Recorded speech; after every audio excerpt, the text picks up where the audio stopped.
میرے بھائیوں اور دوستو، اللہ تعالیٰ نے انسان کو جسم اور روح ان دو چیزوں کے مرکب سے پیدا فرمایا ہے۔ جسم کے بننے کا نظام اور ہے اور روح کے بننے کا نظام اور ہے۔ جسم کسی اور جگہ بنتا ہے اور روح کہیں اور سے آتی ہے۔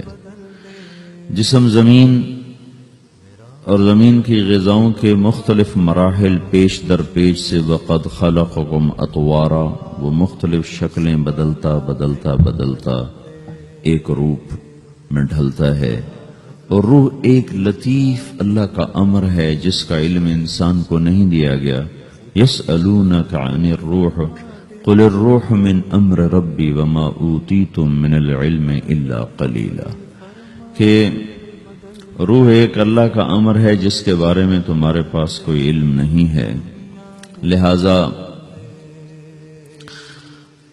اس کی تفصیل تم سمجھ نہیں سکتے ہو۔ روح آسمان سے آتی ہے، جسم زمین میں بنتا ہے، پھر 4 مہینے بعد اللہ اس کو آپس میں جوڑ دیتا ہے، زندگی متحرک ہو جاتی ہے۔ روح ہی کے ساتھ زندگی کی بقا رہتی ہے۔ جب اللہ اس سے واپس نکال لیتا ہے تو سارے ٹائٹل ہٹ کر صرف ایک نام سب کو مل جاتا ہے، اور وہ میت کا ہوتا ہے۔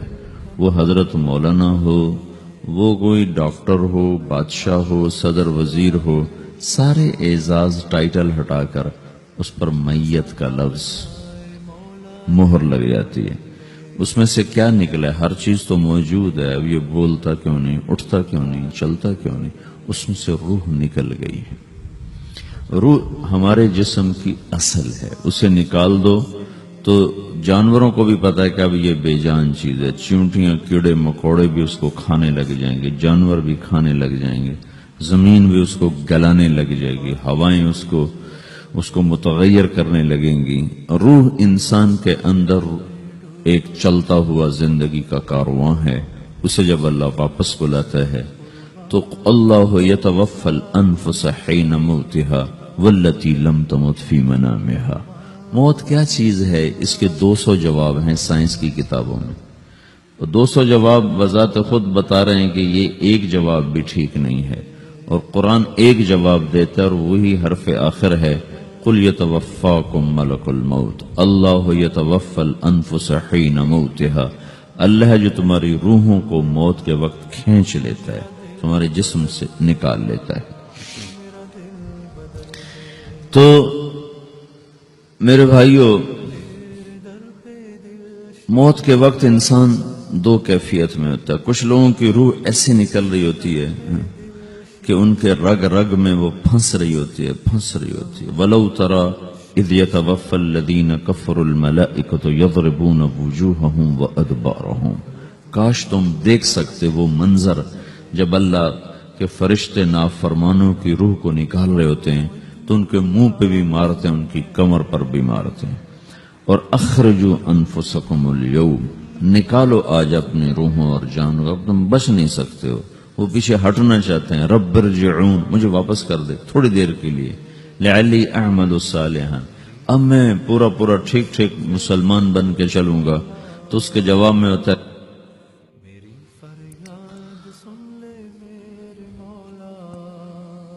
اور حدیث پاک میں آتا ہے کہ ملک الموت اترتا ہے، اس کے ساتھ 4 فرشتے ہوتے ہیں، وہ 4 فرشتے آتے اس کی پٹائی شروع کر دیتے ہیں۔ ابھی پرسوں یہ حدیث میں نے پڑھی ابن ماجہ میں کہ ملک الموت کہتا ہے ایتها النفس الخبیثہ کانت فی الجسد الخبیث، اے خبیث روح جو خبیث جسم میں تھی، اخرج باہر آؤ۔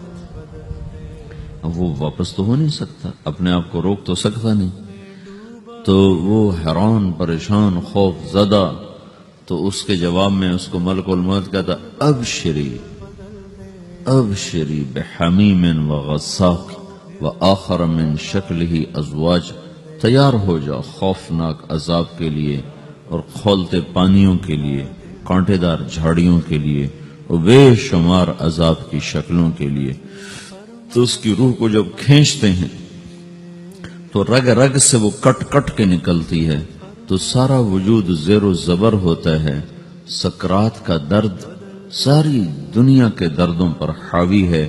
جب اس کی روح نکلتی ہے اور اس کو لے کر آسمان پر چلتے ہیں تو دروازے پر پہنچتے ہیں تو اندر سے فرشتے پوچھتے ہیں کون ہے؟ کہتے ہیں فلاں فلاں کا بیٹا ہے۔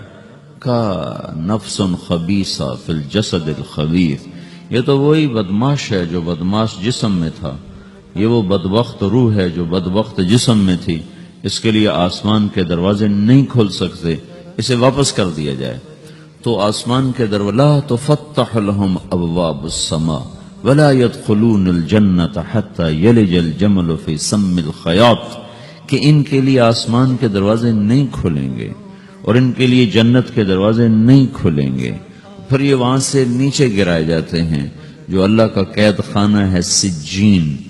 وما ادراک ما سجین کتاب مرقوم، وہ تمہیں خبر نہیں کہ وہ کیا خوفناک قید خانہ ہے جو اللہ تعالیٰ نے بنایا ہے، اسے وہاں دھکیل دیا جاتا ہے۔ پھر قیامت تک اس کے لیے انتظار کی گھڑیاں ہیں اور عذاب کی شدت ہے۔ اور جب کوئی نیک آدمی اللہ تعالیٰ کے دربار میں جانے کا اس کا وقت آتا ہے تو اللہ تبارک و تعالیٰ فرماتے ہیں ان الذین قالوا ربنا اللہ ثم استقاموا تتنزل علیہم الملائکۃ الا تخافوا ولا تحزنوا وابشروا بالجنة التي كنتم توعدون نحن اولیاؤکم فی الحیاة الدنیا وفی الآخرة ولکم فیہا ما تشتہی انفسکم ولکم فیہا ما تدعون نزل من غفور الرحیم۔ جب کوئی نیک مرد عورت کے جانے کا وقت آتا ہے تو اس کے لیے بھی فرشتے آتے ہیں اور آ کر اس کو خوشخبری دیتے ہیں اور آ کر اس کو تسلی دیتے ہیں کہ آپ غم نہ کریں، پیچھے والے بھی آپ کو مل جائیں گے، آپ خوف نہ کریں، آگے ساری منزلیں آپ کے لیے آسان ہیں، آپ کے لیے جنت بھی تیار ہے، رب بھی مہربان ہے۔ اور حدیث پاک میں آتا ہے کہ ملک الموت اور 4 فرشتے آتے ہیں، وہ 4 فرشتے اس کو سہلاتے ہیں، دباتے ہیں کہ موت کا درد اسے محسوس نہ ہو، اور ملک الموت فرماتے ہیں ایتھا النفس الحمیدہ کانت فی الجسد الحمید اخرجی، اے نیک روح جو نیک جسم میں تھی باہر آؤ، کیا کرو؟ وَأَبْشِرِي بِرَوْحٍ وَرَيْحَانٍ وَرَبٍّ رَاضٍ عَنْكِ غَيْرِ غَضْبَانٍ، آپ کو بشارت ہو آپ کے لیے جنت تیار ہو چکی ہے اور وہاں کی ساری نعمتیں آپ کے لیے میسر ہو چکی ہیں اور اللہ آپ پہ راضی ہو چکا ہے اور اللہ آپ پہ خوش ہو چکا ہے۔ اس پر اس کی روح کو نکالا جاتا ہے، پھر سارے فرشتے اس کو استقبال کے ساتھ جو آسمان پر لے جاتے ہیں تو اندر سے پوچھتے ہیں کون ہے؟ کہ فلاں فلاں کا بیٹا، فلاں فلاں کی بیٹی۔ کہتے ہیں نفس حمیدہ فی جسد حمید، یہ تو نیک روح تھی جو نیک جسم میں تھی، مرحبا بہی، اس کو ہم سب استقبال کس کا کرتے ہیں، اور ایک دم آسمان کے دروازے کھلتے ہیں، پھر وہ پہلا دوسرا تیسرا چوتھا سارے آسمان پار کرتا ہوا اللہ پاک کے عرش کے نیچے کے جا کر، مرد ہے یا عورت، وہاں جا کر سجدے میں سر رکھتا ہے اور اللہ تعالیٰ فرماتے ہیں ہاں اس نے ہمیں خوش کیا، ہم اسے خوش کریں گے، اور اس کو عافیت کے ساتھ وہاں آسمان میں، پہلے آسمان سے لے کر اللہ کے عرش تک یہ سب ویٹنگ روم بنے ہوئے جہاں اللہ اپنے اپنے درجات کے مطابق جنت والوں کو ٹھہراتا ہے، اور وہ انتظار گاہ ہے اور وقت ختم ہو جاتا ہے، لہذا انتظار کی جو تکلیف ہے وہ بھی ختم ہو جاتی ہے۔ وقت ختم تو انتظار کا احساس ختم اور ٹائم کے گزرنے کا احساس ختم۔ تو جیسے اصحاب کہف کو اللہ نے غار میں داخل کر کے تو غار کے اندر سے وقت کو نکال کے باہر پھینک دیا، باہر 300 سال گزرے، اندر آدھا ہی دن گزرا تھا۔ وہ جب اٹھے ہیں تو وہ 25 برس کا نوجوان 325 سال کا ہو کے نہیں اٹھا، وہ 25 سال کی عمر میں اٹھا ہے، نہ ناخن بڑا ہے، نہ مونچھیں بڑی ہیں، نہ ان کی داڑیاں لمبی ہوئی ہیں، چونکہ تو زندہ تھے، مر نہیں گئے تھے، تو زندہ کے تو بال بھی بڑھتے ہیں، ناخن بھی بڑھتے ہیں، لیکن وہ اس طرح اٹھے کہ 300 برس گزر گئے اور 25 برس کا نوجوان 25 سال کی عمر میں اٹھا ہے، 20 برس کا 20 برس کی عمر میں اٹھا ہے، اور وہ کہنے لگے کم لبثنا، بھئی کتنا ٹھہرے ہیں؟ کہ یومن او بعض یومن، لگتا ہے کوئی دن آدھا دن ٹھہرے ہیں۔ وہ صحیح کہہ رہے تھے، باہر اللہ تعالیٰ نے وقت کی گھڑی کو چلائے رکھا اور اندر غار میں اس کو سوئچ آف کر دیا، نکال دیا، یہاں وقت کو داخل نہیں ہونے دیا، تو وقت کے گزرنے سے جو بھی اثرات مرتب ہوتے ہیں وہ ان پر مرتب نہیں ہوئے، تو وہ آدھے ہی دن کے بعد اٹھے ہیں، باہر 300 سال، اندر آدھا دن. یہی کچھ اللہ تبارک و تعالی برزخ میں کر دیتا ہے، وقت کو ختم کر دیتا ہے، گزرنے کا احساس نہیں ہوتا ہے. تو اس طرح میرے عزیزو، یہ دو موتیں ہر انسان دیکھتا ہے. جب وہ جنت کے فرشتوں کا استقبال دیکھتا ہے یا جہنم کے فرشتوں کی مار اور پٹائی کو سہتا ہے. رابعہ بصری رحمت اللہ علیہ کا انتقال ہونے لگا تو انہوں نے رات کو فوت ہوئی تو انہوں نے اپنی خادمہ کو بلا کے فرمایا کہ کسی کو بتانا نہیں، جب میں مر جاؤں تو پڑوس میں 2-4 کو بلا کر نا میرا جنازہ پڑھوا دینا، اور جس کرتے میں تہجد پڑھتی تھی وہی میرا کفن بنا دینا، اور صبح بے شک لوگوں کو بتا دینا میرے مرنے کے بعد میری میت کو رکھنا نہیں، فوراً دبا دینا. جب ان کا انتقال ہوا تو انہوں نے پڑوس کے 2-4-10-20 آدمی بلائے اور ان کی تدفین تجہیز سب کچھ ہو گئی. صبح شور مچا کہ وہ رابعہ بصری کا انتقال ہو گیا. تو اگلے دن وہ خواب میں اس خادمہ کو ملی اور کہا بیٹی تیری بڑی مہربانی، تو نے میری وصیت کے مطابق عمل کیا. اس نے دیکھا کہ انہوں نے ایک خوبصورت سبز لباس پہنا ہوا ہے. تو وہ فرمانے لگی، انہوں نے سوال کیا کہ آپ کے ساتھ قبر میں کیا ہوا؟ تو وہ کہنے لگی کہ میرے پاس منکر نکیر آئے تھے اور مجھ سے کہنے لگے من رب کی، تیرا رب کون ہے؟ تو میں نے کہا سبحان اللہ، 40 برس جس کو میں نہ بھولا سکی اس کو 4 ہاتھ زمین میں آ کے میں بھول جاؤں گی. ان کا 42 برس کی عمر میں انتقال ہوا تھا. تو وہ کہنے لگے سبحان اللہ، جس کو میں 40 برس نہ بھولا سکی میں اسے 4 ہاتھ زمین کے اندر آ کے بھول جاؤں گی. تو منکر نکیر کہنے لگے اس کا کیا حساب لینا؟ پھر انہوں نے پوچھا کہ وہ آپ کا وہ کرتا کہاں گیا تہجد والا جس میں آپ کو کفن دیا تھا؟ کہا وہ اللہ نے مجھ سے لے لیا ہے اور میرے اعمال کے خزانے میں رکھ دیا ہے. قیامت کا دن میرا وہ کرتا بھی میرے ترازو میں تولا جائے گا اور مجھے یہ لباس پہنایا ہے جو جنت کا لباس ہے.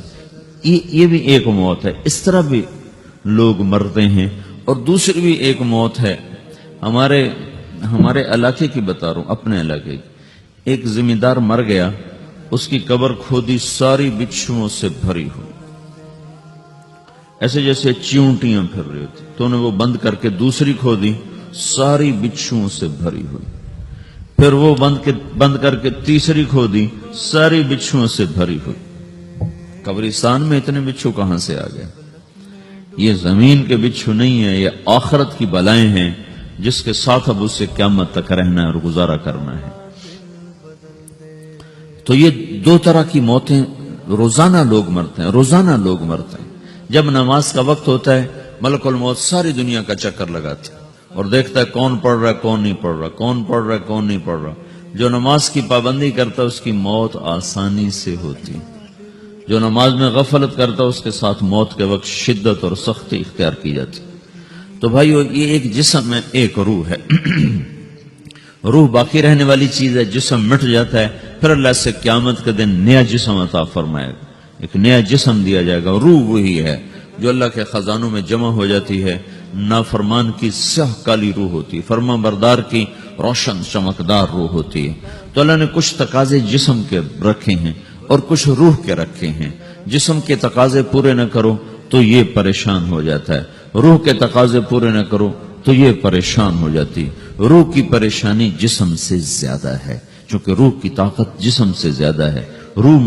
جسم مٹی سے بنا ہے، اس کی غذا بھی مٹی سے نکلتی ہے. روح آسمان سے ہے، اس کی غذا بھی آسمان سے ہے. روح کا تعلق جب تک اللہ سے نہیں جڑتا اس سے بھوک اور پیاس لگتی رہتی ہے. جسم کو جب تک روٹی اور پانی نہ ملے یہ تڑپتا اور پریشان رہتا ہے. جیسے اللہ تعالیٰ نے ہمارے جسم میں روٹی اور پانی کی طلب کو بے ساختہ رکھ دیا ہے. میں بیان کے دوران بھی پانی پی رہا ہوں، آپ دیکھ رہے ہیں کہ میرا حلق سوکھ جاتا ہے، مجھے طلب محسوس ہوتی ہے پانی. حلق سوکھتا ہے پانی کی طرف بھاگتے ہیں، بھوک لگتی ہم روٹی کی طرف بھاگتے ہیں.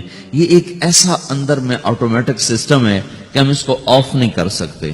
یہ سوتے سوتے بھی بھوک کی وجہ سے آنکھ کھل جاتی، سوتے سوتے پیاس کی وجہ سے آنکھ کھل جاتی ہے.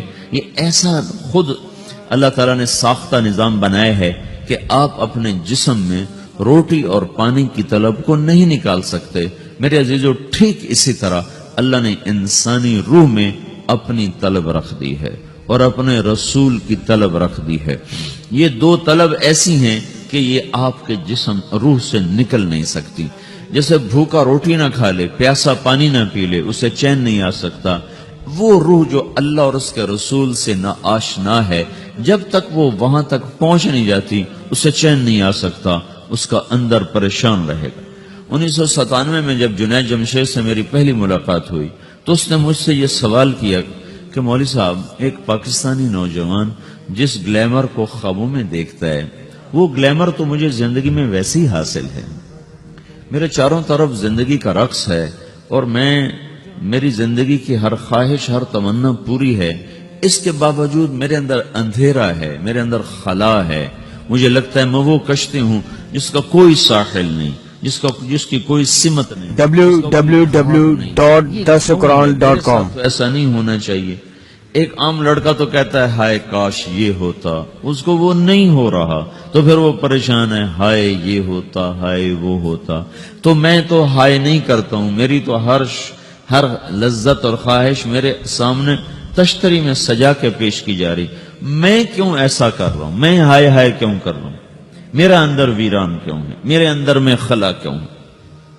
یہ وہی خلا ہے کہ وہ روح کی پیاس کو شراب میں بجھانا چاہتا ہے، وہ روح کی پیاس کو لڑکی میں بجھانا چاہتا ہے، وہ روح کی پیاس کو موسیقی سے بجھانا چاہتا ہے، وہ روح کی پیاس کو دنیا کی رعنائیوں میں 5 سٹار ہوٹلوں سے بجھانا چاہتا ہے. روح کیا جانے روٹی کیا ہے، شراب کیا ہے، پانی کیا ہے، عورت کیا ہے، موسیقی کیا ہے، گھنگرو کیا ہے، پائل کیا ہے، چھنکار کیا ہے. روح کو ان چیزوں کی کیا خبر؟ امریکہ میں ہماری ایک جماعت تھی تو 4 لڑکے 2 لڑکیاں، 4 لڑکیاں 2 لڑکے مسلمان ہیں. تو ایک لڑکے کا نام رکھا تھا ابراہیم، اور اس کو جب پڑھایا نا کلمہ، انہوں نے کہا ہائے، انہوں نے کہا ہائے، وہ دونوں ہاتھ یہاں رکھے سینے پر، دل پر، کہا ہائے. تو ہمارے ساتھی ہیں ڈاکٹر اختر، وہ کہنے لگے کیا ہوا کیا ہوا؟ کہنے لگا جب سے ہوش سنبھالا یہ جگہ خالی تھی، یہ تیرے کلمہ پڑھانے پر بھر گئی ہے کہ میری خوشی سے ہائے نکل گئی. یہ جگہ خالی رہے گی، یہاں شراب نہیں پہنچ سکتی، یہاں نغمہ اور موسیقی نہیں پہنچ سکتے، یہاں تالے لگے ہوئے ہیں، یہاں تک کوئی آواز نہیں جا سکتی. دل کے تاروں پر ایک ہی نغمہ چڑھ سکتا ہے اور وہ اللہ کی یاد کا ہے، اور اللہ کی محبت کا ہے، اور اللہ کے رسول کی محبت کا ہے. باقی کوئی مزراب ایسا نہیں جو ان تاروں کو چھیڑ سکے. باقی کوئی چیز، آواز ایسی نہیں جو دل کی دنیا پر جا کر دستک دے سکے. یہاں بند دروازے ہیں، یہاں صرف اللہ پہنچے گا، اللہ کے رسول کا تعلق پہنچے گا، باقی کوئی چیز یہاں نہیں جا سکتی.